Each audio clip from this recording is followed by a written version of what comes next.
في الدنيا حسنة وفي الآخرة حسنة وقنا عذاب النار اللهم اغفر لحينا وميتنا বেগম খালেদা জিয়ার রুহের মাগফিরাত কামনায় গোরল ইউনিয়ন বিএনপির মিলাদ এবং দোয়া মাহফিল অনুষ্ঠিত হয়। বিস্তারিত থাকছে লালমনিরহাট থেকে নজরুল ইসলাম বিপ্লবের প্রতিবেদনে। লালমনিরহাট জেলা কালীগঞ্জ উপজেলার গোরল ইউনিয়নে দেশমাতা ও আপসহীন নেত্রী বেগম খালেদা জিয়ার রুহের মাগফিরাত কামনায় দোয়া মাহফিল অনুষ্ঠিত হয়।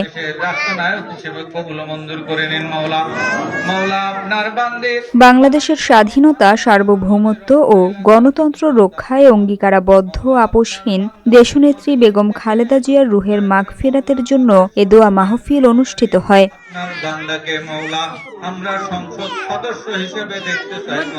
উক্ত দোয়া মাহফিলে অংশ নেন লালমনিরহাট ২ আসনের বিএনপি মনোনীত ধানের শীষের প্রার্থী জনাব রকুন উদ্দিন বাবুল মহোদয়। এ সময় আরও উপস্থিত ছিলেন গোরল ইউনিয়ন বিএনপির আহ্বায়ক ও সাবেক ভারপ্রাপ্ত চেয়ারম্যান জনাব মোহাম্মদ গজর উদ্দিন পাটোয়ারি সহ বিএনপির কর্মীবৃন্দ।